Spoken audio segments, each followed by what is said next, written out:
হযরত উমর রাদিয়াল্লাহু তাআলা আল্লাহর নবী বিশ্ব নবী রাহমাতুল লিল আলামিন উনাকে ডাক দিয়া বলেন, ইয়া রাসূলুল্লাহ, ইয়া হাবিবাল্লাহ, আল্লাহর নবী গো, আজকে 3 দিন হয়ে গেল মক্কা নগরীর মধ্যে কান্নার রোল পড়ে যাচ্ছে। আপনাকে কি কোনো বিচাইরাদি কোনো পাওয়া যাচ্ছে না?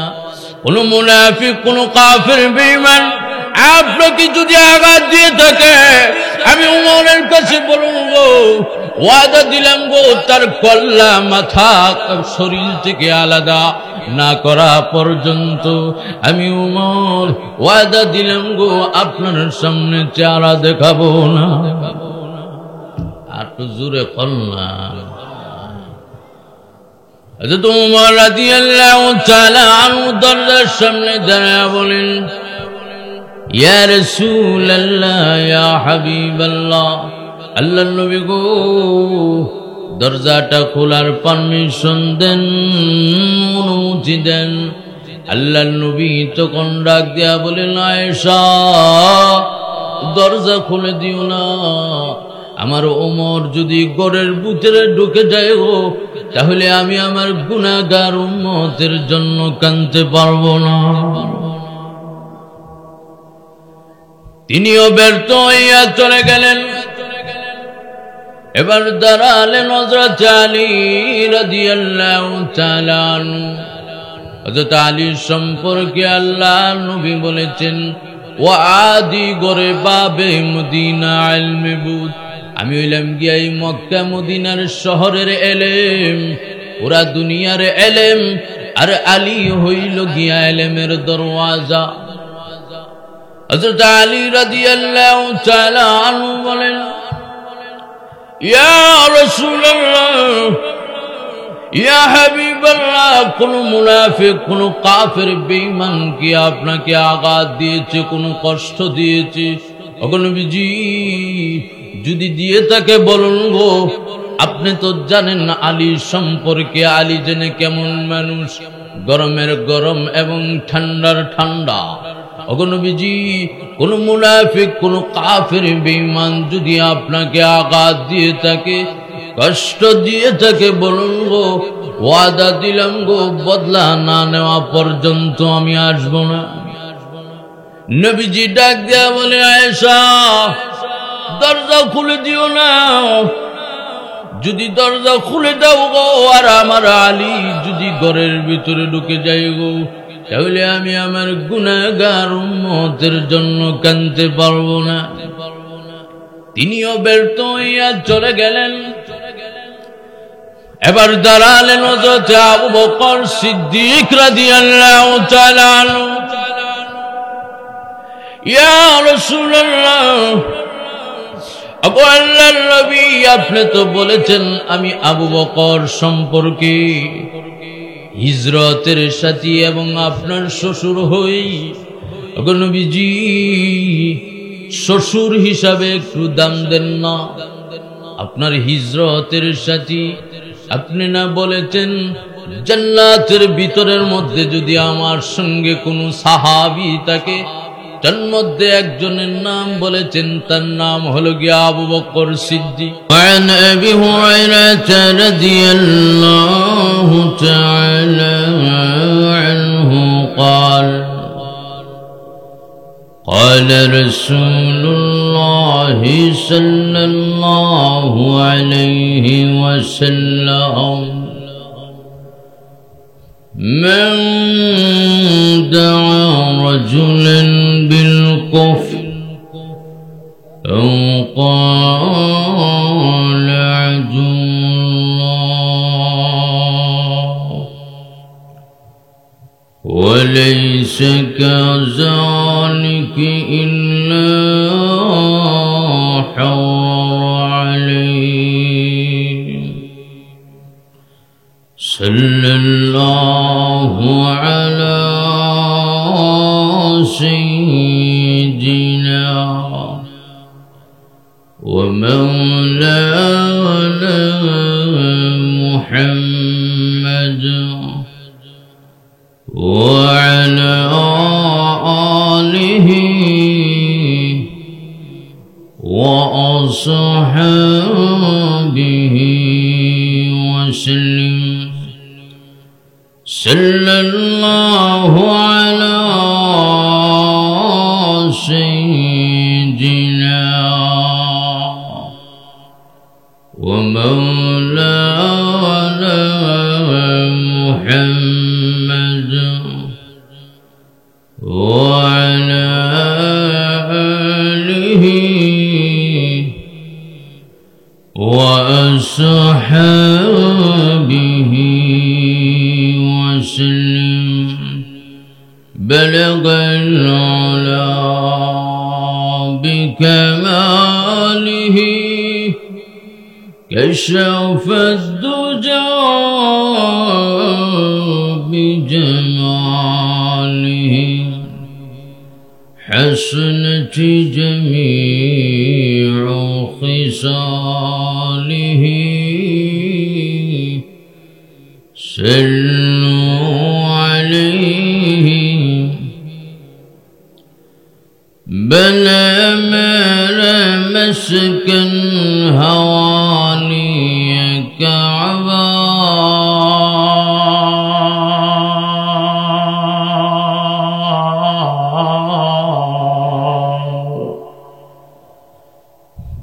بلى مر مدفن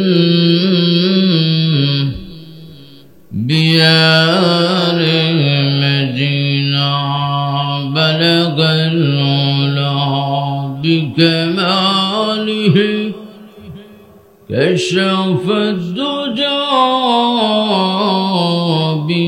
بجماله حسنت جميع خصاله صلوا عليه وآله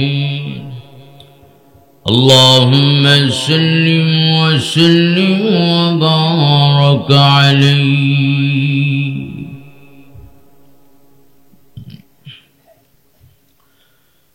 বসিউরা পূর্বপাড়া বাইতুল মামুর জামে মসজিদের উদ্যোগে দ্বিতীয় বার্ষিকী ইসলামী মহাসম্মেলনের অত্যন্ত শ্রদ্ধেয় ভাজন সম্মানিত সভাপতি সাহেব, দিগর মুআজ্জাজ মুকাররম উলামায়ে কেরাম, পর্দার অন্তরালের অবস্থানরত অত্যন্ত শ্রদ্ধেয় মা ও বোনেরা, আল্লাহ পাকের দরবারে সর্বপ্রথম শুকর আদায় করি যে আল্লাহ পাক আপনাকে আমাকে পছন্দ করছে বিদায় কান্ডা দইরেন না, ভালো একটা মজলিসের মধ্যে বসাইলেন, এই জন্য খুশি না বেজা? একটু জোরে আপনারা যে খুশি ফুতায়া দিলেছেন যে ফাঁক ফাঁক দেখা থাকে লেগে ইরি হেতের মতন একটু আজ যাই যা বসেন সামনের দিকে আগায়। আমরা সর্বপ্রথম আল্লাহ পাকের দরবারে শুকর আদায় করি, আলহামদুলিল্লাহ।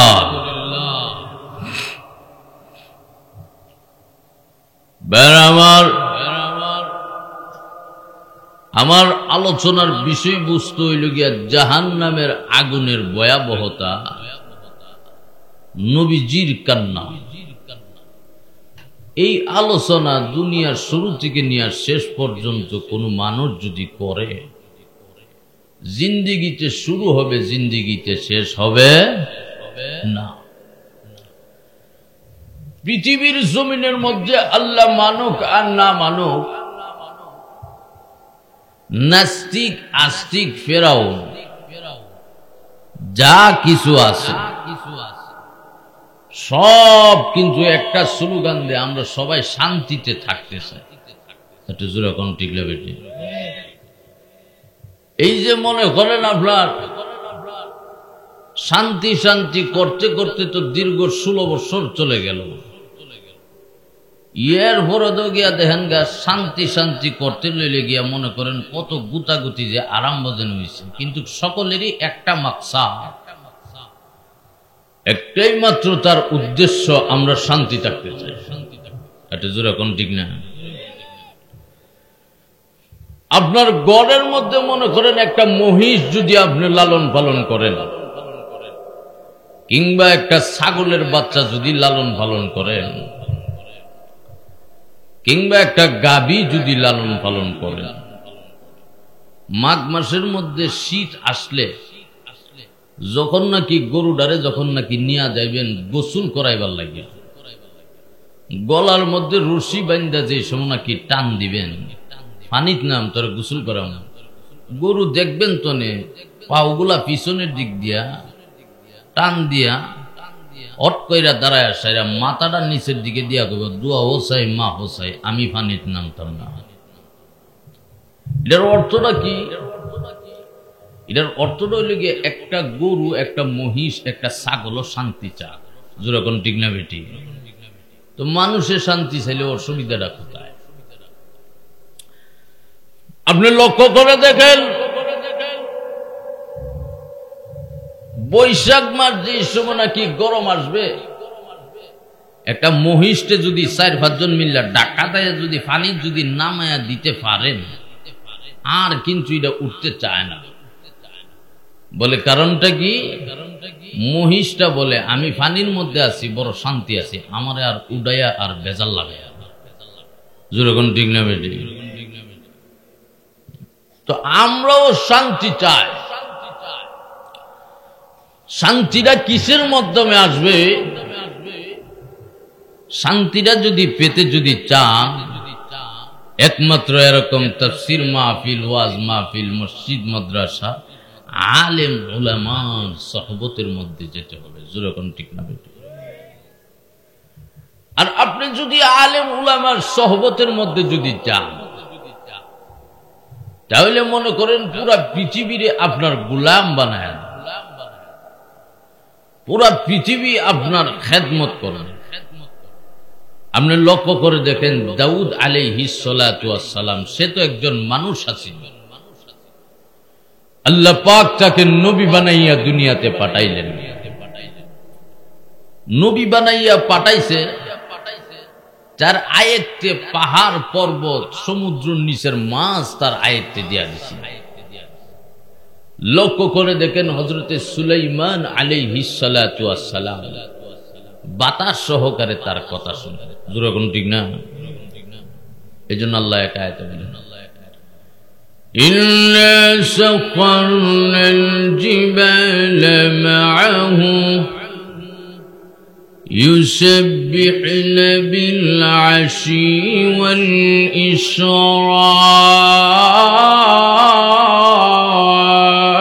ইশরাক والطير محشورة كل له أواب।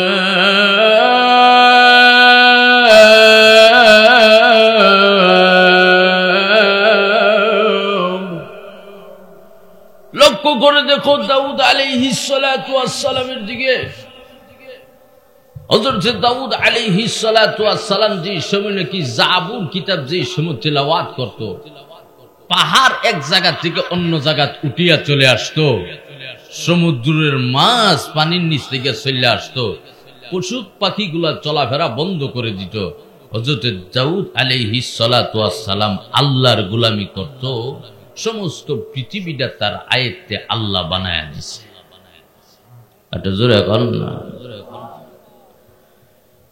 ওয়াজ মাহফিল এমন একটা জিনিস, যারে মনে চা তারে ধরে না। যেমন লক্ষ্য কইরা দেখেন, বাবা হইয়া বাপে নবী ফুলা কাফের, বাপ হইয়া ফুলারে ওয়াজ করছে, হেদায়েত করছে, কিন্তু হেদায়েতের ভিতরের মধ্যে আসে না। বাপে তার ছেলের ওয়াজ করে, يا بني اركب معنا ولا تكن مع الكافرين।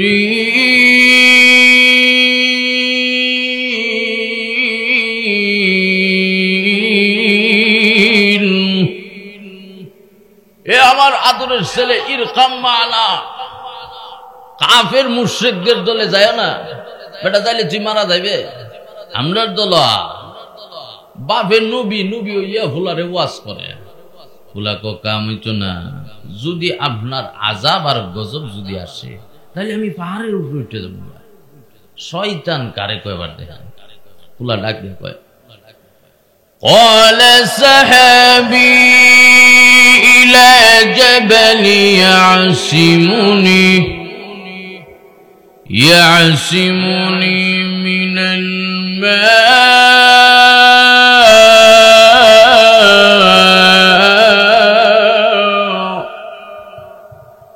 আব্বা যদি বন্যা আসে পানি আসে ইলা জাবালি জাবালুন শব্দের অর্থ পাহাড় তাহলে আমি পাহাড়ের উপরে ফালদা উঠে যামুগা বলে কারণটা কি তাফসীরের কিতাবের মধ্যে লেখছে তার ফিডের যে হাড্ডিটা ছিল দাঁড়ার হাড্ডিটা ৮০ হাত লম্বা আছে একটু জোরে করেন আল্লাহু আকবার মাশাআল্লাহ সবাই একটা স্লোগান দেন নারে তাকবীর আমাদের এই মাহফিলের প্রধান বক্তা যিনি সারা বাংলাদেশ ওয়াজ করে ইন্টারনেটে ওনার ওয়াজে ভরপুর উনি এসে পড়েছেন আলহামদুলিল্লাহ বলেন ছেলে ডাক দিয়ে কয় আব্বা আমি পাহাড়ের উপরে উঠে যাবো এইভাবে যখন নাকি কথা যখন নাকি হচ্ছে কথার মাঝখান দিয়া কইতাছে না وَعَلَ بَيْنَهُمَا الْمَوْجُ فكان من المقرقين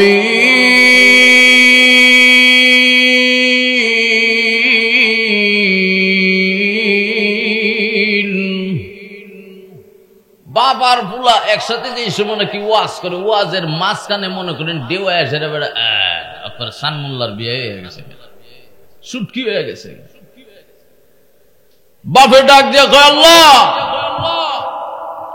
এটা নিয়ে আমার ছেলে আমার ফুলারে মেরে লাইছ قال يا نوح إنه ليس لك من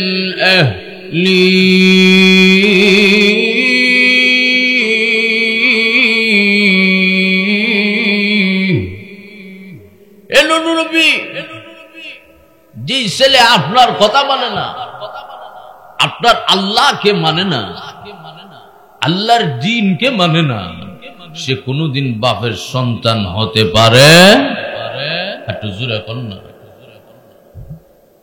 বাপের ডাক দিয়া কয় মরলে মরকি মরলে মর লক্ষ্য করে দেখেন হেদায়েত এমন একটা জিনিস সকলের ভাগ্যে জুটে না আলেমের ঘরে আলেম হয় না আলেমের ঘরে কিন্তু জালেমও জন্মগ্রহণ করে আবার জালেমের ঘরেও কিন্তু আলেম জন্মগ্রহণ করে জোরে কোন ঠিক না বেটি একটু জোরে কন এই জন্য আল্লাহ আরেক আয়াতে বলেন فبأي آلاء ربكما تكذبان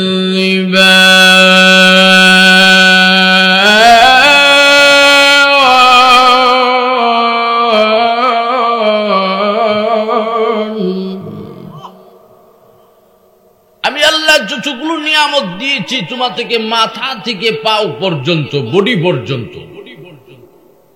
যা দিয়েছি এর থেকে কোন কোন নিয়ামতরে তুই অস্বীকার করবি তুই যে আমারে যে ডাকস না না ডেকে দেনে ডাকস বাবা ভান্ডারে একটু জোরে কোন আসে না নেই আরো জোরে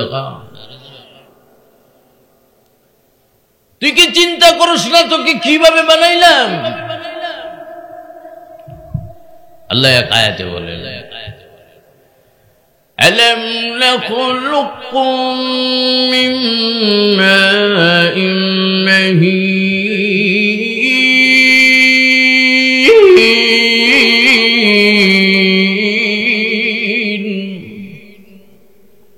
তোমাকে বানানো হয়েছে নাপাক একটি দুর্গন্ধযুক্ত পানি থেকে এই পানিটার একদম নাপাক বাজারের মধ্যে দুধ বিক্রি হয় 50 থেকে 60 টাকা কেজি। তোমার যে একটা চিজ দিয়া বানানো হয়েছে এটার নাম যদি বন্ধ করা আর কইস না, যেরকম ঠিক না বেটি। লক্ষ্য করে দেখেন আল্লাহ রাব্বুল আলামিন আমাদেরকে জাহান্নামের আগুনের মধ্যে জ্বালানোর জন্য বানায় নাই, বড় শখ কইরা বড় আদর কইরা বানাইলেন। নাপাক একটি পানি দিয়া আশরাফুল মাখলুকাত সৃষ্টির সেরা মানুষ বানাইলেন। শুধু তাই নয়, লক্ষ্য করে দেখেন আল্লাহ রাব্বুল আলামিন কোরআন শরীফের মধ্যে এক আয়াতের মধ্যে বলেন, বান্দারে উইদ্দাত লিল কাফিরিন, মূলত আমি আল্লাহ জাহান্নামের আগুনটা কাফির মুশরিকদের জন্য বানাইলাম। তোমাদের জন্য জাহান্নামের আগুন জিন্দেগিতে কোনোদিন তৈরি করি নাই। এবার আপনি প্রশ্ন করতে পারেন, বসিউরার হাইরোলের আব্দুর রহমান আব্দুল সাত্তার সুনুমিয়াকে কেন জাহান্নামের মধ্যে দিবেন? তাফসীরের কিতাবের মধ্যে এক্সাম্পল উদাহরণ দিতে গিয়ে আল্লামা মুফতি শফি রাহমাতুল্লাহি আলাইহি বলেন, রে পৃথিবীর মানুষেরা, স্বর্ণের মধ্যে যদি কোনো ময়লা হয়, ওই স্বর্ণটাকে যখন নাকি আবার যখন নাকি বান্না যখন নাকি নতুন বানাবে, স্বর্ণটাকে মনে করেন বান্না যদি নতুন বানাইতে হয়, আর যদি সুন্দর করে রিপেয়ারিং করে স্বর্ণ নামক ময়লাটা যদি দূর করতে হয়, তাহলে কিন্তু ওই স্বর্ণটা দামি জিনিসটা আগুনের মধ্যে জ্বালাইতে হবে। যেরকম ঠিক না বেটি? রে পৃথিবীর মানুষেরা, আল্লাহ রাব্বুল আলামিন তোমাকে আমাকে বানাইলেন, গুনাহ নামক বস্তু শরীরের মধ্যে লেগে আছে। বান্দারে, ওই গুনাহটা নাপাক, গুনাহটা পরিষ্কার করার জন্য ক্ষণস্থায়ী নামক দুনিয়া নয়, ক্ষণস্থায়ী নামক জাহান্নামের আগুনের মধ্যে তোমাকে জ্বালাইবে। যেরকম ঠিক না বেটি? লক্ষ্য করে দেখেন জাহান্নামের আগুনের বর্ণনা যদি আরম্ভ করা হয়, জাহান্নামের আগুনের বর্ণনা শেষ করা যাবে না। জিবরাইল আলাইহিস সালাতু ওয়াস সালাম আল্লাহ নবীর কাছে একবার দুইবার নয় 24,000 বার আগমন করেছে। জিবরাইল আলাইহিস সালাতু ওয়াস সালাম আল্লাহর নবী, বিশ্ব নবী রাহমাতুল লিল আলামিন, উনাকে ডাক দিয়া বলেন, ইয়া রাসূলুল্লাহ, ইয়া হাবিবাল্লাহ, আল্লাহর নবী গো, আমার নাম হলো জিবরাইল। আল্লাহর নবী তখন আবার ডাক দিয়া বলেন, মান আনতা ওয়া মা ইসমুকা, তুমি কে গো, তোমার নামটা কি? জিবরাইল আলাইহিস সালাতু ওয়াস সালাম ডাক দিয়া বলেন, ইয়া রাসূলুল্লাহ, ইয়া হাবিবাল্লাহ, আমার নাম হলো জিবরাইল। ওগো নবীজি, ইচ্ছা করলেও আমি মিথ্যা বলতে পারি না। মিথ্যা কথা বলার কোনো স্বাদ এবং মজা আমার জানা নেই। নবীজি ডাক দিয়া বলেন, তোমার নামটা কি, সত্য করে বলো। জিবরাইল আলাইহিস সালাতু ওয়াস সালাম বলেন, ওগো আল্লাহর নবী, আল্লাহর কসম করে বলি, আমার নাম হলো জিবরাইল। আল্লাহর নবী ডাক দিয়া কয়, জিবরাইল রে, একবার দুইবার নয়, তুমি আমার কাছে 24,000 বার আগমন করেছো। তোমার চেহারা বড় সুন্দর বর্ণে দেখেছি, আজকে তোমার চেহারাটা কেন কালো বর্ণের দেখা যায়? জিবরাইল আলাইহিস সালাম সঙ্গে সঙ্গে ডাক দিয়ে বলেন, ইয়া রাসূলুল্লাহ, ইয়া হাবিবাল্লাহ, গো আল্লাহর নবী, আপনার উম্মতের জন্য যে জাহান্নামের আগুনের বর্ণনা, যে জাহান্নামটা বানায়াছেন, ওই জাহান্নামের আগুনের 500 বছরের রাস্তার দূরত্ব দিয়া আমি জিবরাইল আপনার কাছে আগমন করতে আসছিলাম। জাহান্নামের আগুনের চাপের কারণে আমার চেহারাটা বড় কালো হয়ে গিয়েছে। আল্লাহু আকবার। আল্লামা আবুল সামারকান্দি রাহমাতুল্লাহি আলাইহি তানবীহুল গাফিলিন রওজাতুস সালিহিনের মধ্যে এনেছেন, আম্মা জান আয়েশা সিদ্দিকা রাদিয়াল্লাহু তাআলা আনহা বলেন, পৃথিবীর মানুষেরা রে, আল্লাহ নবী বিশ্ব নবী রাহমাতাল লিল আলামিন একদিন আমার হুজরা শরীফের মধ্যে ঢুকে গেলেন। ঢুকে বলেন, আয়েশা দরজা বন্ধ করে দাও, আমি অনুমতি না দিলে তুমি দরজা খুলে দিও না। আম্মা জান আয়েশা সিদ্দিকা রাদিয়াল্লাহু তাআলা আনহা বলেন, আল্লাহ নবীর কথা মতো আমি দরওয়াজা বন্ধ করে দিলাম। এমনি তাকায়া দেখি নবীজি নামাজের মধ্যে দাঁড়াইয়া এত লম্বা নামাজ আদায় করে ফেলেছেন, গলা কাটা মোরগের মতন ছটফট করে কান্না আরম্ভ করে দিয়েছে। মা যেমন তার সন্তান হারায়া কান্দে, আল্লাহর নবী এমন ভাবে কান্না আরম্ভ করে দিয়েছে। আম্মা জান আয়েশা সিদ্দিকা রাদিয়াল্লাহু তাআলা আনহা বলেন, পৃথিবীর মানুষেরা রে, আল্লাহ নবী বিশ্ব নবী রাহমাতাল লিল আলামিন রুকু থেকে দাঁড়াইলেন যখন, এত লম্বা রুকু আরম্ভ করে দিলেন, আমি মনে করলাম নবীজি মনে হয় দুনিয়া থেকে ইন্তেকাল হয়ে গিয়েছে। আম্মা জান আয়েশা সিদ্দিকা রাদিয়াল্লাহু তাআলা আনহা বলেন, নবীজি কারো সঙ্গে কোনো কথা বলেন না। নামাজের যেই সময় নাকি সময় হয়ে যায়, কান্নারত অবস্থায় আমার হুজরা শরীফ থেকে মেহরাবের দিকে যায়। আম্মা জান আয়েশা সিদ্দিকা রাদিয়াল্লাহু তাআলা বলেন, উনি কারোর সঙ্গে কোনো কথা বলেন না। হযরত ওমর রাদিয়াল্লাহু তাআলা আনহু, উনি মক্কা নগরীর মধ্যে পেরেশান হইয়া গেলেন। ওমর রাদিয়াল্লাহু তাআলা আনহু তলোয়ারি লইয়া কাফের মুশরিকদের সামনে দাঁড়ায়া বলা আরম্ভ করলেন, আমার নবীকে কি আমি ওমর জিন্দা থাকতে তোরা হত্যা করে ফেলেছ? আবার বলেন না না, ওমর বলেন না না, নবীকে তো জিন্দেগিতে কোনোদিন হত্যা করতে পারে না। নবীর দায়িত্ব মহান আল্লাহ স্বয়ং হেফাজতের দায়িত্ব নিয়ে নিয়েছে। আর তো আস্তে কন্যা সুবহান। আম্মা জান আয়েশা বলেন, নবী বিশ্ব নবী আমিন এইভাবে যখন কান্না আরম্ভ করে দিলেন, এমন ভাবে একদিন 2 দিন নয় 3 দিন হয়ে গেল।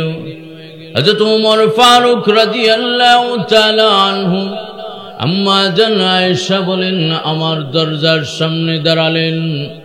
দাঁড়ায়া বলেন, আয়েশা গো, দরজাটা খুলে দাও, আমি অনুমতি, দরজাটা বন্ধ করে দাও, আমি অনুমতি না দিলে তুমি দরজা খুলে দিও না। হযরত ওমর রাদিয়াল্লাহু তাআলা আনহু, আল্লাহর নবী বিশ্ব নবী রাহমাতুল লিল আলামিন উনাকে ডাক দিয়া বলেন, ইয়া রাসূলুল্লাহ, ইয়া হাবিবাল্লাহ, আল্লাহর নবী গো, আজকে 3 দিন হয়ে গেল মক্কা নগরীর মধ্যে কান্নার রোল পড়ে যাচ্ছে, আপনাকে কি কোনো বিচাইরাদি কোনো পাওয়া যাচ্ছে না? কোন মুনাফিক, কোন কাফের বেঈমান আপনাকে যদি আঘাত দিয়ে থাকে, আমি উমরের কাছে বলুন গো, ওয়াদা দিলাম গো, তার কল্লা মাথা শরীর থেকে আলাদা না করা পর্যন্ত আমি উমর ওয়াদা দিলাম গো, আপনার সামনে চেহারা দেখাবো না। আর তো জোরে কল্লাম। হযরত উমর রাদিয়াল্লাহু তাআলা আনহু দরজার সামনে দাঁড়ায় বলেন, ইয়া রাসূলুল্লাহ, ইয়া হাবিবাল্লাহ, আল্লাহর নবী গো, দরজাটা খোলার পারমিশন দেন, অনুমতি দেন। আল্লাহর নবী তখন ডাক দিয়া বলেন, আয়েশা, দরজা খুলে দিও না। আমার উমর যদি ঘরের ভিতরে ঢুকে যায় গো, তাহলে আমি আমার গুনাহগার উম্মতের জন্য কাঁদতে পারবো না। তিনিও ব্যর্থ হইয়া চলে গেলেন। এবার দাঁড়ালেন হযরত আলী রাদিয়াল্লাহু তাআলা আনহু। হযরত আলী সম্পর্কে আল্লাহর নবী বলেছেন, ওয়া আদি গরে বাবে মদিনা ইলমে বুদ, আমি হইলাম গিয়া এই মক্কা মদিনার শহরের এলেম, পুরা দুনিয়ার এলেম, আর আলী হইল গিয়া এলেমের দরওয়াজা।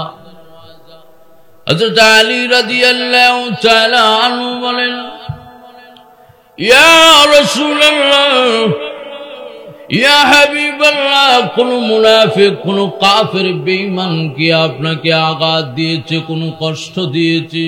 ওগো নবীজি, যদি দিয়ে থাকে বলুন গো। আপনি তো জানেন না আলী সম্পর্কে, আলী জেনে কেমন মানুষ, গরমের গরম এবং ঠান্ডার ঠান্ডা।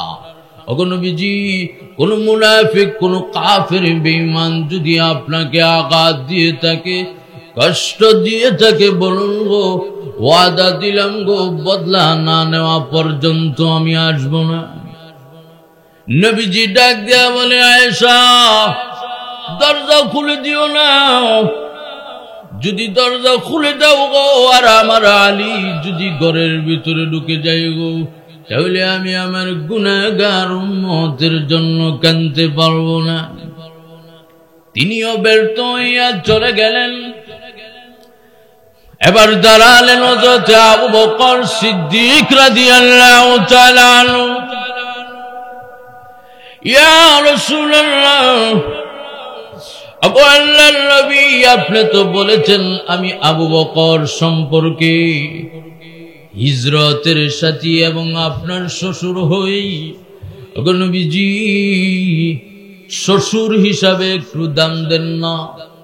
আপনার হিজরতের সাথী, আপনি না বলেছেন জান্নাতের ভিতরের মধ্যে যদি আমার সঙ্গে কোনো সাহাবী থাকে, তার মধ্যে একজনের নাম বলেছেন, তার নাম হলো গিয়া আবু বকর সিদ্দিক।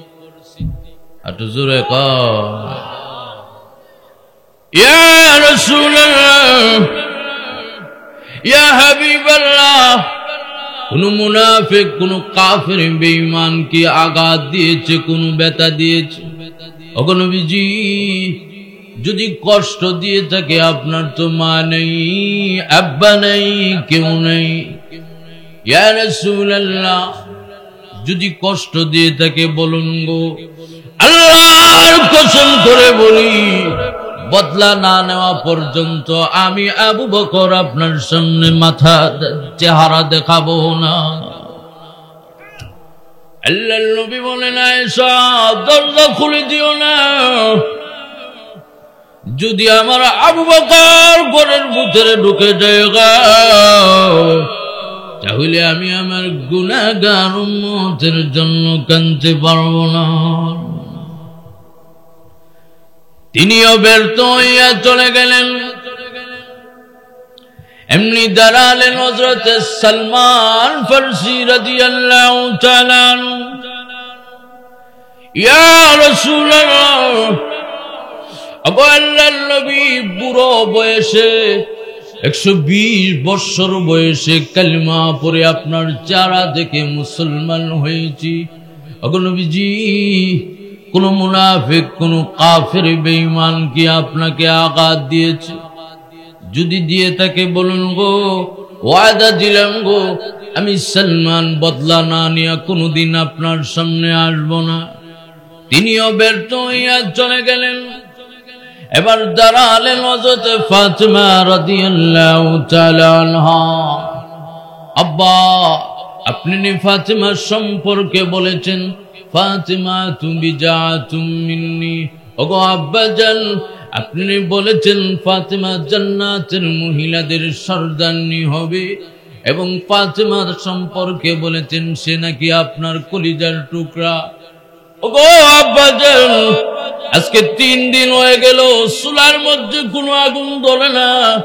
হাসান হুসাইন না না না না বলে কান্দি। আব্বা গো, কোন মুনাফিক কোন কাফের বেঈমান কি আপনাকে আঘাত দিয়েছে? যদি দিয়ে তাকে বলুন গো, ওয়াদা দিলাম গো, ওই দুশমনের বিচার না করা পর্যন্ত আমি মেয়ে ফাতিমা আপনার সামনে চেহারা দেখাবো না। আল্লাহর নবী ডাক দিয়া বলেন, আয়েশা দরজা খুলে দিও না।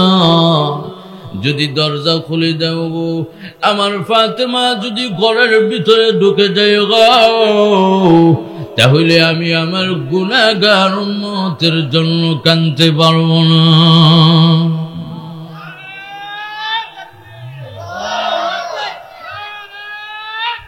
আল্লাহ জিন্দাবাদ জিন্দাবাদ জিন্দাবাদ।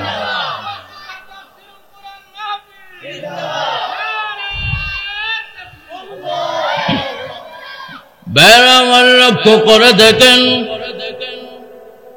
ফাতিমা রাদিয়াল্লাহু তাআলা আনহা বলেন, ওগো আব্বাজান, আপনি যদি মনে করেন আমি উমর, আর না হয় যদি মনে করেন আমি আবু বকর, আর না হয় যদি মনে করেন আমি উসমান এবং আলী, না গো আব্বা, ভুল করবেন।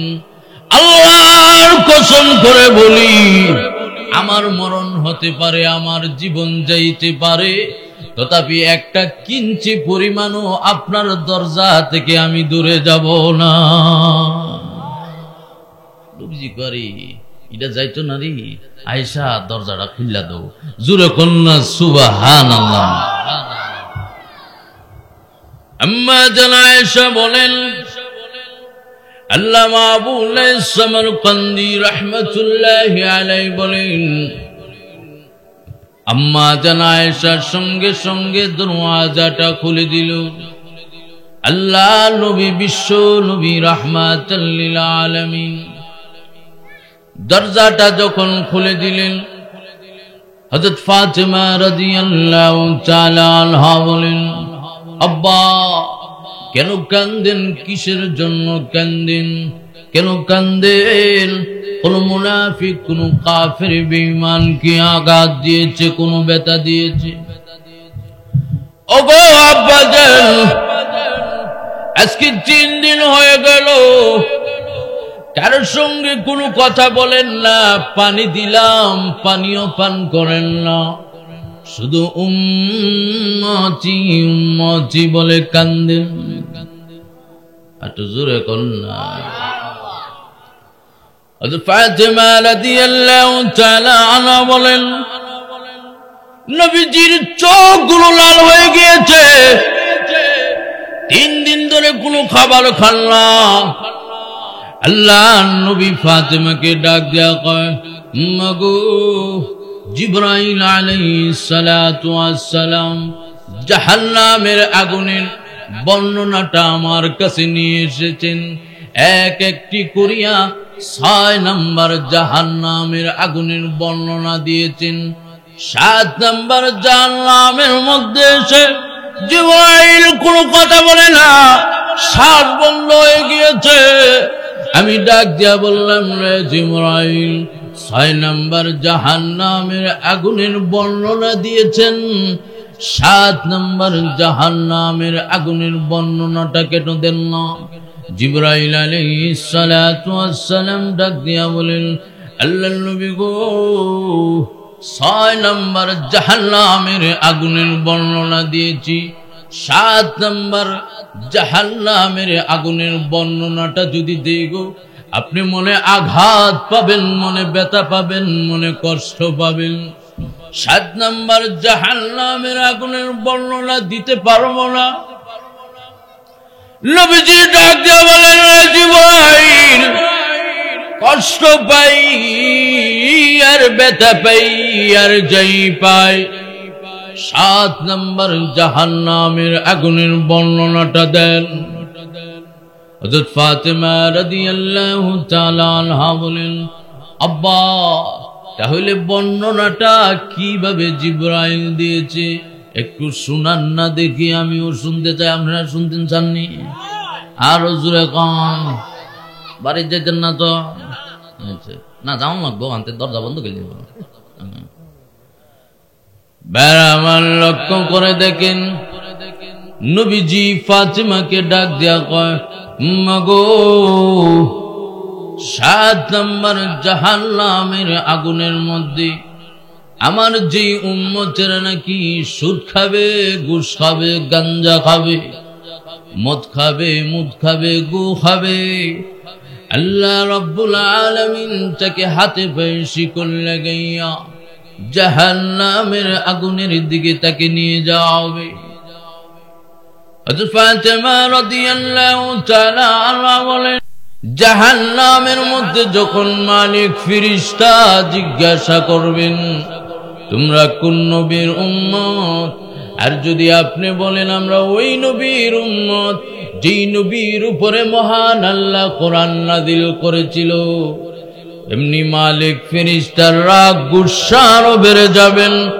মালিক ফেরেশতা ডাক দিয়া বলবেন, এত দামি নবী পাইয়া, এত সুন্দর একটা নবী পাইয়া, এত সুন্দর কিতাব পাইয়া, ওরে নাফরমানেরা কেন রে জাহান্নামের আগুনের লাকড়ি হলি? মালিক ফেরেশতার রাগ আরো বেড়ে যাবেন, গুসা আরো বেড়ে যাবেন।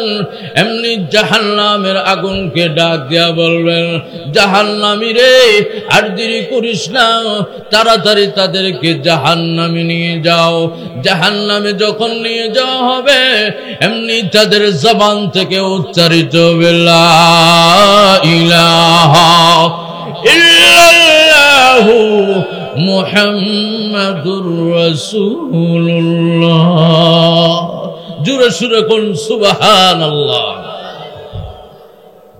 আগুন সঙ্গে সঙ্গে দূরে সরে যাবেন, আর ধরতে পারবেন না। এমনি মালিক ফেরেশতা ডেকে বলবেন, রে জাহান্নাম, তোর কি ক্ষমতা নেই, তোর কি অ্যাকশন নেই, তোর কি পাওয়ার নেই, কেন ওই জাতিকে জাহান্নামের মধ্যে নেস না? তখন ডাক দিয়া বলবেন, ওই জাতিকে আমি কেমনে ধরি যেই জাতির জবানে মহান আল্লাহর কালিমা জারি। আরো জোরে কর, কালিমা ভারে নিয়ে আনো। বেশিরভাগ মানুষই পারতো না। কালিমা ভরবো দূরের কথা, পেশাব করে দেয় না, পানি নুন লাগে, এটাও বুঝে না। একবার এক জায়গায় গেছিলাম, ওয়াজ করবার লাগে, বুঝলেন? আমার সাথে এই মৌলানা সাহেব ছিল, বিক্রমপুর গিয়ে উনি ওয়াজ করছে। মৌলানা আখতারুজ্জামান আশরাফি, আল্লাহু আকবার। আমি জানি পুরো বাংলাদেশ ওয়াজ করে, প্রায় 2.5 ঘন্টা ওয়াজ করছে, 2.5 ঘন্টা। এরপরে যে মানুষে কইতেছে, আপনারা আবার কোন সময় পায়, আর পাইলেও আমরা কবরও তাকে মারি, আপনি ওয়াজ করেন। বেড়া তো জানো তো কুলাল লাগবে। এরপরে কইতেছে, আচ্ছা ঠিক আছে, মুনাজাত করে। এরপরে ফাঁকা 3 ঘন্টা ওয়াজ করছে। জোরে কন্যা সুবহানাল্লাহ। বেড়া আমার লক্ষ্য করে দেখেন যে কথাটা বলতে চাইছিলাম, বিক্রমপুর গেছি ওয়াজ করার লাগা, এক ভাই সাহেবকে দিয়ে পেশাব করতে হয়েছে। পেশাব যেন করতে হয়েছে, আষাঢ় মাসের বৃষ্টি, কিন্তু গড়ের তুলি দিয়ে মনে করেন পানি পড়ছে উলতির মধ্যে। আমাদের ব্রাহ্মণবাড়িয়ার বাসায় তো উলতিই গ, উলতির মধ্যে পানি পড়ছে 100টা, আর হে আনো পেশাব করছে 200টা। কয়শটা কইছে? 8 জোরে গ। ইয়ার পরে যা মনে করেন পেশাব করে পানি নেব কিটা, থুতু মারে, বুঝলেন না, থুতু মারছে। তখন লাস্ট পর্যায়ে আমি দেখতেছি কান্নটা কিটা, ইয়ার পর দেখি লাস্ট পর্যায়ে কি করছে জানেননি? মনে করেন ওই যে পানি পড়ছে 100 টাকা আর ফর্সা 300 টাকা, মোট কয়শো টাকা? এরপর 300 টাকা। হ্যাঁ, তখন মনে করেন লাস্ট পর্যায়ে মনে করেন কি করছে, হাত রাইম ছিল উলতির মধ্যে ভিজে, ও পানি আর ফেসার জন্য ওই চিনি আর জোরে কন। এরপরে গিয়ে নামাজ আর হয়ে গেছে। ইমানদার থেকে বলা হয় যে নাকি আল্লাহর বিধিবিধান সঠিকভাবে পালন করবে, ইসলামের ভিতর সঠিকভাবে ঢুকবে, শরীয়তের হুকুম আহকাম গুলো মানিয়া চলবে, তাকেই বলা হয় পরিপূর্ণ মুমিন এবং ঈমানদার। যেরকম ঠিক না বেটি? আমার যে কথাটা বলতে চাইছিলাম, মালিক ফেরেশতা জাহান্নামের আগুনকে ডাক দিয়া বলবেন, জাহান্নাম তোর কি ক্ষমতা নেই, তোর কি অ্যাকশন নেই?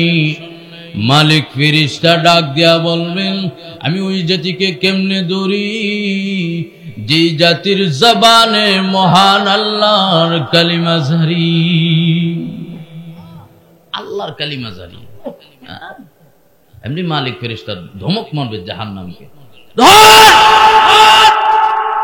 যেই মাত্র নাকি ধমক মারবে, ধমকের কারণে সাথে সাথে পিতানে কালিমা বিল্লাহ যাবে। জোরে কন্না নাউযুবিল্লাহ। জাহান্নামের মধ্যে যখন নিয়ে যাবে, কয় কোটি বৎসর ধরবেন, কয় লক্ষ বৎসর ধরবেন, জাহান্নামের ভয়াবহতা বড় কঠিন। আল্লাহ তার কোরআনের মধ্যে বলেছেন, মিকদারুহু 50 আলফ সানা। 50 অর্থ 50, আলফ অর্থ 1000, সানা মানে বৎসর। আল্লাহ তাআলা বলেন মিকদারুহু 50 আলফ সানা। কিয়ামতের মাঠ বড় কঠিন অবস্থা হবে। কিয়ামতের মাঠের একদিনের সমপরিমাণ আপনাদের ঔরাইলের নয়, পুরা দুনিয়ার 50,000 বৎসরের সমান। 50,000 বছর উলঙ্গ হয়ে দাঁড়ায় থাকে। আল্লাহর নবী বলেন, মাগো জাহান্নামের মধ্যে যখন তাদেরকে নিয়ে যাবে, হাতে পায়ে শিকল লাগাইয়া, দড়ি লাগাইয়া, বেড়ি লাগাইয়া জাহান্নামের মধ্যে যখন নিয়ে যাওয়া হবে, কয় কোটি বৎসর ধরবে আল্লাহ ছাড়া কেউ জানে না। আল্লাহর তো দয়া মায়াটা বেশি। আল্লাহ রাব্বুল আলামিন জিবরাইলকে ডাক দিয়া বললেন, জিবরাইল রে যাও 7 নম্বর জাহান্নামের আগুনের মধ্যে গিয়া দেখো উম্মতি মুহাম্মাদিরা কোন অবস্থায় আছে। জিবরাইল আলাইহিস সালাতু ওয়াস সালাম জাহান্নামের আগুনের ভিতরে ডাইরেক্ট ঢুকে যাবেন। গিয়া দেখবেন কোনো মানুষ নাই। কয়লার ভিতর থেকে ইয়া হান্নান ইয়া মান্নান বলে কান্দে। এমনি জাহান্নামীরা ডেকে বলবেন, তোমরা কারা গো? মানাংতা ওয়া মা ইসমুকা। জাহান্নামের আগুন পুড়তে পুড়তে আমাদেরকে কয়লা বানায়া দিয়েছে, কিন্তু তোমার শরীরের মধ্যে আগুন স্পর্শ করে না। তোমার নামটা কি একটু বলো না? জিবরাইল আলাইহিস সালাতু ওয়াস সালাম ডেকে বলবেন, আমার নাম যদি বলি তোমরা সকলেই চিনে ফেলবা। তখন ডাক দিয়া বলেন, নামটা একটু বলেন না। জিবরাইল আলাইহিস সালাতু ওয়াস সালাম বলেন, আমার নাম জিবরাইল। আমি নবীর কাছে একবার দুইবার নয় 24,000 বার নবীর কাছে কোরআন নিয়ে আগমন করেছি। আরো জোরে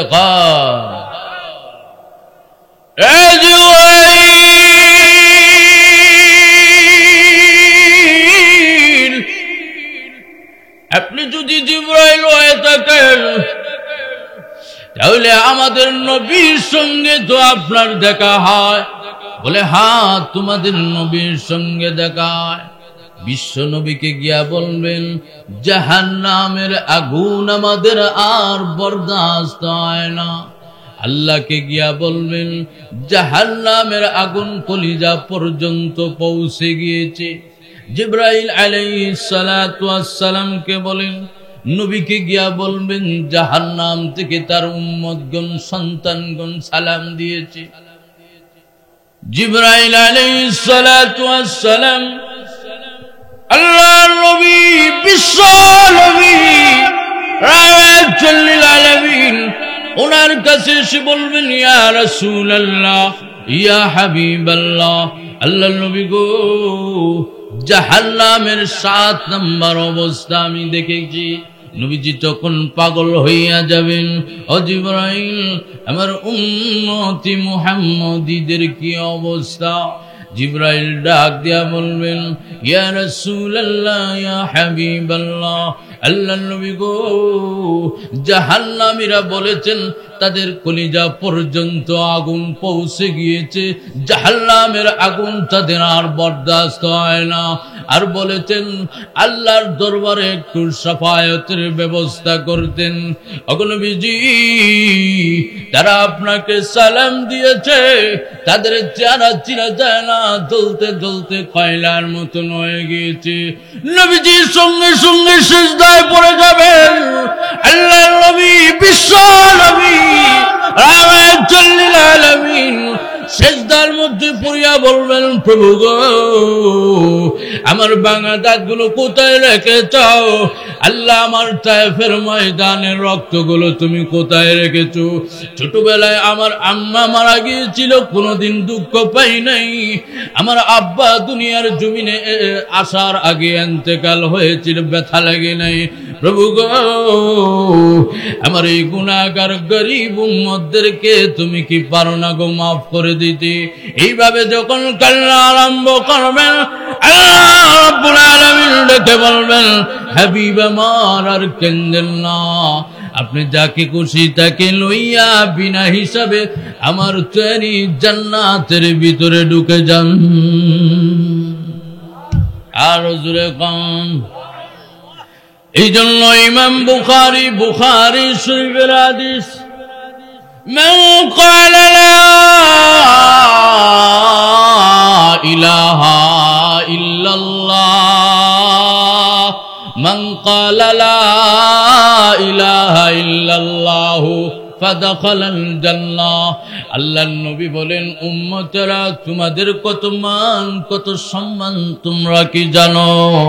যে কালিমাটা পড়িয়া তোমরা মুসলমান হয়েছো ওই কালিমার ইজ্জত আল্লাহ দিতে গিয়া মহান আল্লাহ এই পৃথিবীর 10টার সমান সবচাইতে ছোট একটা জান্নাত তোমাকে বোনাস দিয়া দিবে।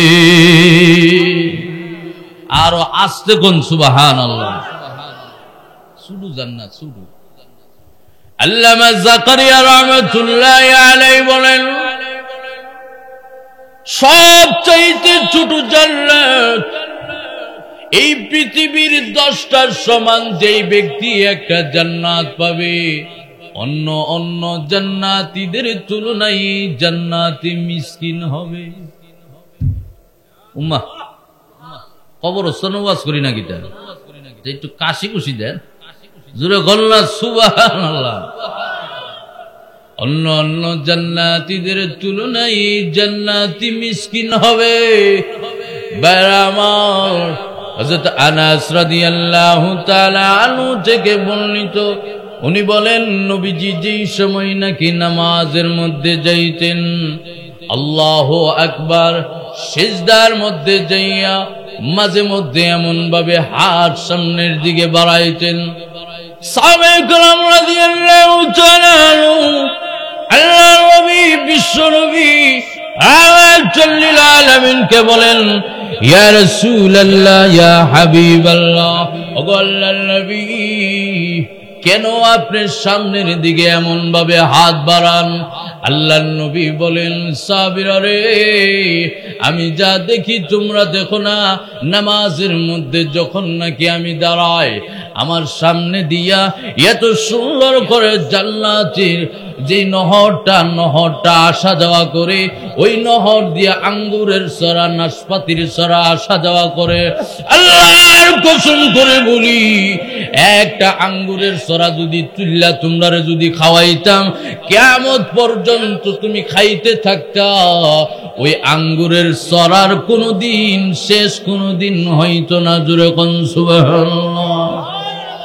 বাইরে আমার লক্ষ্য করে দেখেন, এই জন্য আব্দুল্লাহ ইবনে আব্বাস রাদিয়াল্লাহু তাআলা আনহু থেকে হাদিস বর্ণিত, উনি বলেন, পৃথিবীর মানুষেরা রে, আমি ওই মদিনাওয়ালার কাছে শুনেছি, মদিনাওয়ালার রওজার দিকে হাত উঠাইয়া আঙ্গুল দেখাইয়া এইভাবে বলেন, পৃথিবীর মানুষেরা রে, আমি ওই জিন্দা নবী হায়াতুন নবীর কাছে আমি শুনতে পেরেছি, কোন মানুষ যদি কোন মানুষের খেদমতে যদি আগাইয়া আসে, মহান আল্লাহ তাকে মদিনার মসজিদের মধ্যে 10 বছর ইতিকাফ করলে যে সওয়াব আল্লাহ রাব্বুল আলামিন তার আমলনামায় সওয়াব দান করে দেয়। এই জন্য মনে করেন, জান্নাত যদি পেতে যদি চান, মানুষের সেবা করণ লাগবে না। একটু জোরে কর। আচ্ছা, সেবা কেমনে করবেন? ইলেকশন আইলে ইলেকশনে দাঁড়ায়া সেবার অনেক প্রকার ভেদ আছে, অনেক অনেক প্রকার ভেদ আছে। লক্ষ্য করে দেখেন, হযরত ওমর ফারুক রাদিয়াল্লাহু তাআলা অর্ধটা পৃথিবীর বাদশা হইয়া রাস্তার মধ্যে একদিন গভীর রজনীতে মুখ বাঁধিয়া বাহির হলেন, বিক্ষোভ করে সুরত দুরিয়া, আমি যে দেশের জনগণের রাজা, কিয়ামতের মাঠে আল্লাহ যদি আমার থেকে হিসাব নেই, কিভাবে হিসাব দিব? হযরত ওমর রাদিয়াল্লাহু তাআলা আনহু বলেন, আমি যখন নাকি গভীর রজনীতে অন্ধকারের মধ্যে মদিনার মধ্যে যখন বাইর হইলাম, এমনি তাকায়া দেখি বৃদ্ধ একজন মহিলা, বুড়ো মহিলা, পাহাড়ের উপরে তার বাড়ি, পাহাড়ের উপরের মধ্যে চামড়ার ব্যাগের মধ্যে পানি ভরিয়া হাঁটতে হাঁটতে পাহাড়ের উপরের মধ্যে উঠলেন। হযরত ওমর রাদিয়াল্লাহু তাআলা আনহু বলেন, না না, এটা তো জিন্দেগিতে কোনোদিন হতে পারে না। আমি ওমর জিন্দা থাকতে ওই বৃদ্ধ মহিলা কেন কুয়ার মধ্যে পানি ভরবেন? কিয়ামতের মাঠে আল্লাহ যদি আমাকে জিজ্ঞাসা করে, রে ওমর, তুমি জিন্দা থাকতে একজন বৃদ্ধ মহিলার কুয়ার মধ্যে কেন পানি ছিল না? কিয়ামতের মাঠে আমি ওমর আল্লাহর সামনে দাঁড়ায় কি জবাব দিব? হযরত ওমর ফারুক রাদিয়াল্লাহু তাআলা আনহু বলেন, আমি ইচ্ছা করলাম আগামীকালকে আমি নিজেই ওই মহিলার কুয়াটা পানি দিয়া ভরিয়া দিব। ভাইরা আমার, ঘটনাটা বলার উদ্দেশ্য হইল মানুষের খেদমত। খেদমত করলে খোদা পাওয়া যায়, খেদমত করলে আল্লাহ এবং তার রাসূল পাওয়া যায়। হযরত ওমর ফারুক রাদিয়াল্লাহু তাআলা আনহু বলেন, পরের দিন আমি যখন গেলাম বৃদ্ধ মহিলার কুয়াটার মধ্যে পানি ভরার জন্য, এমনি তাকায়া দেখি আমার আগে কে যেন এই গর্তটা পানি দিয়া ভরপুর করে ফেললো। আরো জোরে কন। হযরত ওমর রাদিয়াল্লাহু তাআলা আনহু বলেন, না না, আমি ওমর জিন্দা থাকতে এমন কাম তো কোনোদিন হতে পারে না। কে এমন নেককার মানুষ জন্মগ্রহণ করলো, আমি ওমরের আগে বৃদ্ধ মহিলার কুয়াটা পানি দিয়া ভরে ফেললো? হযরত ওমর রাদিয়াল্লাহু তাআলা আনহু বলেন, পরের দিন আমি গেলাম ভরার জন্য, গিয়া দেখি আমার আগে কে যেন আগেই পানিটা গর্তটা ভরপুর করে ফেলেছে। হযরত ওমর রাদিয়াল্লাহু তাআলা আনহু বলেন, 3 দিনের মাথায় আমি যখন আবার গেলাম, গিয়া দেখি আমার আগে কে যেন ওই গর্তটা পানি দিয়া ভরপুর করে ফেলেছে। হযরত ওমর ফারুক রাদিয়াল্লাহু তাআলা আনহু বলেন, এমন নেককার মানুষ কে জন্মগ্রহণ করলো? হযরত ওমর রাদিয়াল্লাহু তাআলা আনহু বলেন, আমি 4 দিনের মাথায় চেক দেওয়া আরম্ভ করলাম, কে রে আমার আগে আগে ওই বুড়ো মহিলার গর্তটা পানি দিয়া ভরপুর করে দেয়। হযরত উমর রাদিয়াল্লাহু তাআলা আনহু বলেন, আমি লুকাইয়া লুকাইয়া তাকাইয়া দেখলাম একজন বৃদ্ধ মানুষ, চেহারাটা চাদর দিয়া ডাকিয়া, শরীরটা একদম দুর্বল, মাথার চুলগুলো একদম সাদা সাদা।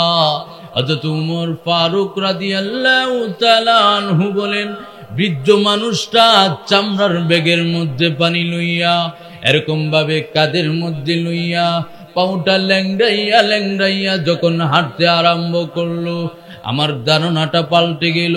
লোকটা কে হবে চেহারাও দিয়ে চিনা যায় না, এমন নেককার মানুষ কে হবে?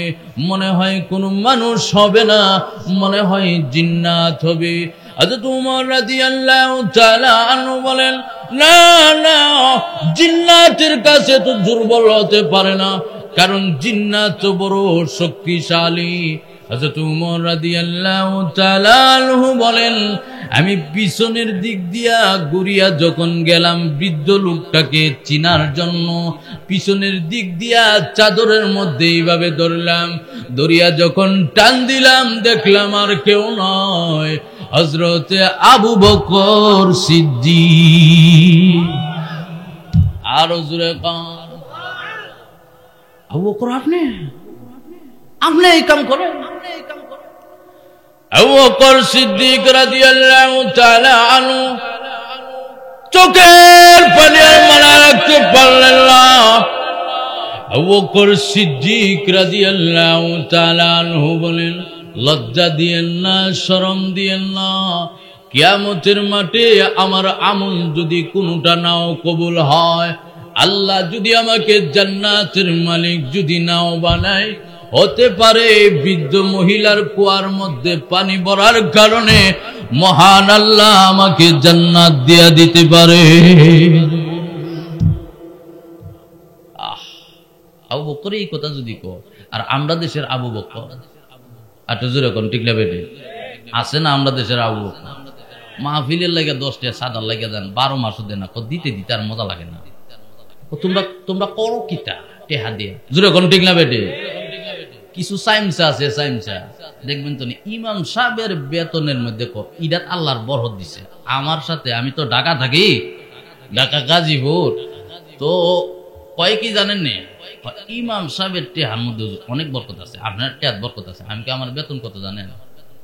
বেতন কত 20,000 টাকা বেতন। 20,000 টাকা যদি বেতন যদি হয়, আপনার ইয়ার মধ্যে 20 লাখ টাকা। আমি কি আপনার ফুলারা দেশ বিদেশ কামা কত 1 কোটি টাকা আপনার দয়া কাম। আমি কিন্তু 1 কোটি আপনার দিয়া আমারে দিয়া দেন, আর বরহতের 20,000 টাকা আপনি লিয়া দেন কাকা। তখন কি গা আর বুঝে না, আমার লক্ষ্য করে দেখেন,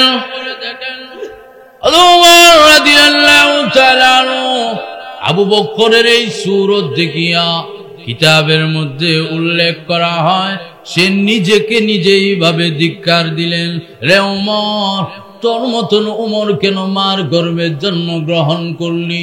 তুই জিন্দা থাকতে একজন বৃদ্ধ মহিলার কুয়ার মধ্যে পানি ভরে দিতে পারলি না। তোর মতন উমর জন্মগ্রহণ না করলি সবচাইতে ভালো ছিল। বাইরে আমার এই জন্য আসুন, কথাটা বলার উদ্দেশ্য হলো, জান্নাতের ভিতরে আমরা সকলে যাইতে চাই, জাহান্নামের আগুন থেকে বাঁচতে চাই। যদি জাহান্নামের আগুন থেকে বাঁচতে চায়, কিছু পন্থা আমাদের অবলম্বন করতে হবে, যেই পন্থাগুলো অবলম্বন করেছিল ব্রাহ্মণবাড়িয়ার মুফাসসির হুজুর। লোকটা জিন্দেগিতে কোনোদিন কাপড় ইস্তারি দিয়া পরে নাই, জিন্দেগিতে কোনোদিন লোকটা টুপির মধ্যে মার দিয়া পরে নাই, জিন্দেগিতে কোনোদিন নামের আগে জিন্দেগিতে কোনোদিন মুফতি লাগায় নাই। যেরকম ঠিক না বেটি? হযরত বড় হুজুর রাহমাতুল্লাহি আলাইহি ওনার জীবনটাকে এমন ভাবে মডেল বানাইলেন, দুনিয়ার জমিন যতদিন পর্যন্ত থাকবে, আল্লাহর কসম বড় হুজুরের জন্য সমস্ত মানুষের দোয়া তার কবরের মধ্যে পৌঁছে থাকবে। যেরকম ঠিক না বেটি? এই জন্য এমন কি কেউ আছেন আমিও চাই বড় হুজুরের মতন আমলদার হতে, কবরের মধ্যে সওয়াব পৌঁছতে। আল্লাহর নবীর হাদিস, নবীজি বলেন, মান বানা লিল্লাহি মসজিদান বানাল্লাহু লাহু বাইতান ফিল জান্নাহ। কোন মানুষ যদি জান্নাতের ভিতরে যদি যেতে চায়, আমার ঘর, আল্লাহর ঘর যদি বানানোর জন্য যদি একটা ইট দিয়া সহযোগিতা করে, একটা চাঁদা দিয়া 1 টাকা 10 টাকা দিয়া যদি সহযোগিতা করে, আল্লাহর নবী বলেন, নবীজির হাদিস, কোনো দোকান নয়, কোনো বাটপারি নয়, সাফাবাজি নয়, আল্লাহর নবী বলেন ওই লোকটা যতদিন পর্যন্ত কবরে শুয়ে থাকবে, মহান আল্লাহ তার কবরের মধ্যে কিয়ামত পর্যন্ত সদকায়ে জারিয়ার সওয়াব পৌঁছাইতে থাকবে।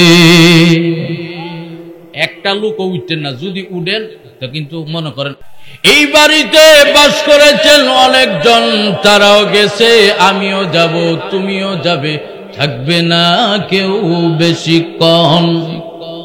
যেরকম ঠিক না বেটি?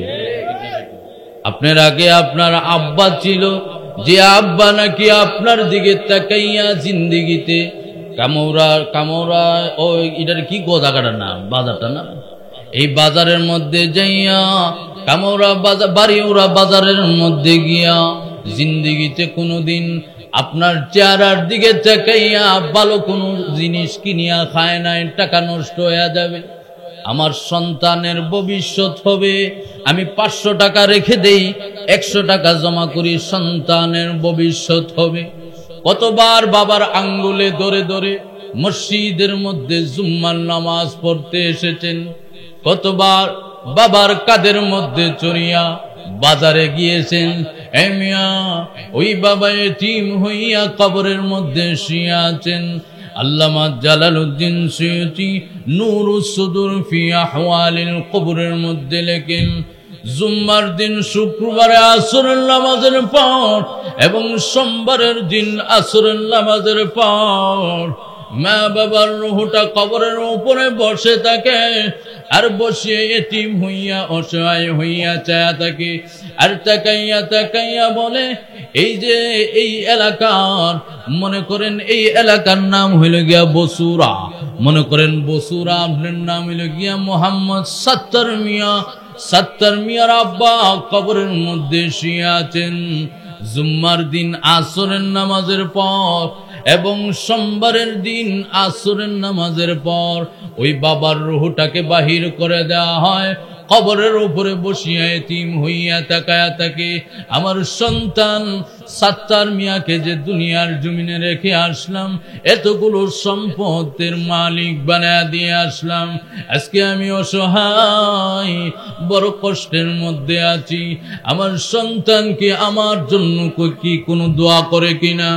আল্লামা জালালউদ্দিন সুয়ুতি নূরুস সুদুর ফি আহওয়ালিল কবরের মধ্যে লেখেন, কোন সন্তান যদি আব্বার কথা স্মরণ করিয়া ওয়াজ মাহফিলের মধ্যে 1000 টাকা দান করে, আল্লাহ ওই দানটাকে হাদিয়া বানাইয়া তার আব্বার কবরের মধ্যে পৌঁছায়া দেওয়া হয়, আর তাকে ঘোষণা করে দেওয়া হয়, রে আব্দুল সত্তার, তোমার একটা সন্তান যে দুনিয়ার জমিনে রেখে এসেছিলা, তোমার কথা স্মরণ করিয়া ওয়াজ মাহফিলের মধ্যে যাইয়া কলিজার মধ্যে আগুন ধরে উঠেছে, আগুন জ্বেলে উঠেছে, সন্তান রে 1000 টাকা তোমার নামে দান করেছে, মহান আল্লাহ ওই দানটার বিনিময় আল্লাহ তোমার কবরের আযাব থেকে নাজাতের ব্যবস্থা করে দিয়েছে।